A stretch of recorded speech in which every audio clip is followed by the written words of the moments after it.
that we're going to talk about in just a minute. Well, now it is time to welcome Hyatt Park Aviara Director of Golf, Renny Brown. Renny, we're almost done with round 3 impressions. Really, really difficult out there. I mean, and typically a U.S. Open is going to be an extreme test of golf, and this is no different. And more towards the level of difficulty with, as you had mentioned, the brown conditions. Brown is the new green, as they say. And, you know, on the greens, I mean, the putting is just, I mean, those guys are under extreme pressure to begin with. And to layer in just really baked out greens that are a little bouncy, as the players would attest to, it's difficult out there for sure. Now, the players aren't the only ones complaining about it, as the guys who are in the back end of the board were teeing it up. There was a guy who has 9 majors complaining about it as well, one Gary player. Listen to what he says, and I'm going to get your reaction. Sure. This has been the most unpleasant golf tournament I've seen in my life. I mean, the man who designed this golf course had to have one leg shorter than the other. It's hard to believe that you see a man miss the green by 1 yard and the ball ends up 50 yards down in the rough. I mean, it's actually a tragedy. But I tell you what, there've never been so many people that missed the cut that are so happy to go home. I got to ask, is this just a guy who's an old guy who says, how could you do this to the U.S. Open? Or, I mean, what do you attest his? You know, I know Gary Player. He's been out to Aviara several times. He's the nicest gentleman in the world. So a little surprising to hear those comments. And he's one of the greatest players, probably in the top 10 ever to have played this game. So you have to respect his opinion. I think it's a little overboard. You know, you look at the scores, and it's not like these guys are 10 or 15 over par. I mean, right now I think 4 under is leading, which is respectable, considering the conditions. So Mr. Player is certainly entitled to his respect, and he knows better than I. Right.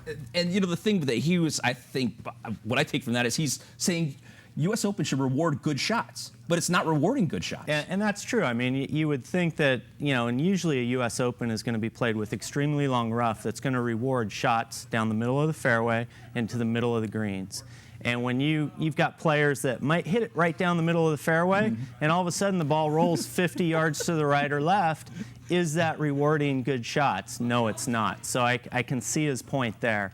The one thing I would disagree with, and it wasn't in the interview that you played, it was in another part of it, but he said that the course architect is to blame for it. And really, I think the blame here is on the USGA with how they've set up the golf course. I don't think it has anything to do with the architect. The USGA has probably been on site for over a year now. Right. And they should be taking full responsibility for the way this golf course is playing, not the golf course architect. With that being said, we're equal opportunity here, so let's hear from Mark Davis of the USGA Executive Director, and this is what he had to say about the course.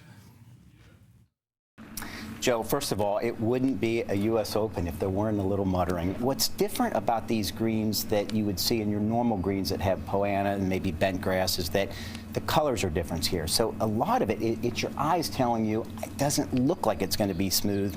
But when you hit putts, and it's not to suggest that we don't have bounciness, because we do, but they're better than they look. Okay, you have poana out there at Aviara. We do. Has your poana ever looked like that? It hasn't, but we actually put water on ours, so there's a difference there. I will say that I disagree a little bit, because, and he did mention that they're not as smooth as they would like them. It's a combination of that poana and that fescue.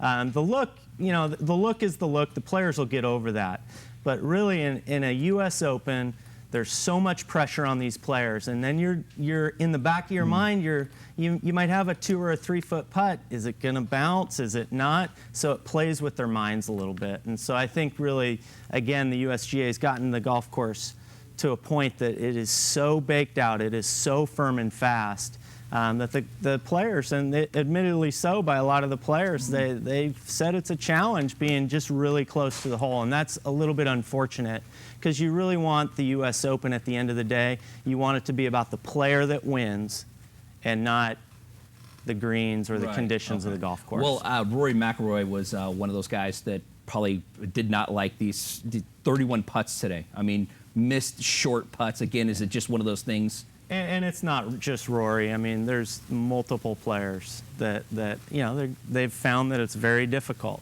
At the end of the day, it's going to be the players that can put that behind them, stay mentally tough, and deal with the conditions. Because, you know, everybody is playing the same golf course. Jordan Spieth, popular pick, not a long hitter. Why is he doing so well? Because he's a great player. Yeah. He's won a major as well, and that just, in your mind, once you win a major, you know you've done it before, Right. and now I've been there before, I believe in myself, and with the conditions at Chambers Bay the way they are, you don't have to fly the ball 300 plus yards like Dustin Johnson or some of these other long hitters.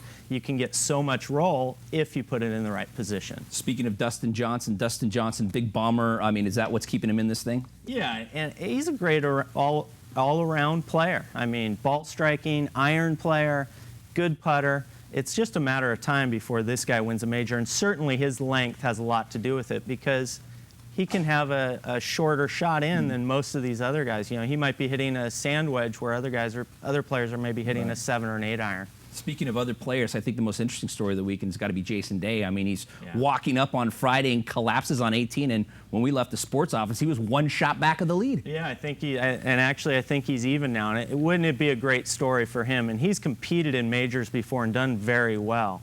He is a great player. It wouldn't be a shock at all to see him hoist the trophy on Sunday.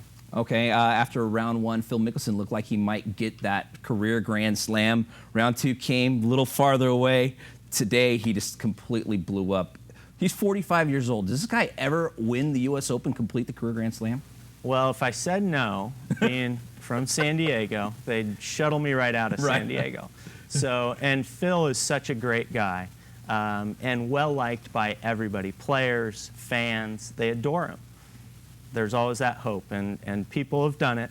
And so, yes, I firmly believe that Phil Mickelson can still win a U.S. Open. And Jack Nicklaus was 46 when he won the Masters, so it's still it's doable. You're getting to, your chances are dwindling for sure. Oh. But he's got a few more in him, I think. Okay, now, if I remember correctly, Chris Mason picked Dustin Johnson, Don King picked Jordan Spieth, Renny Brown picks. Well, first of all, Chris and Don don't know what they're talking about. No, I'm just kidding. I'm just kidding.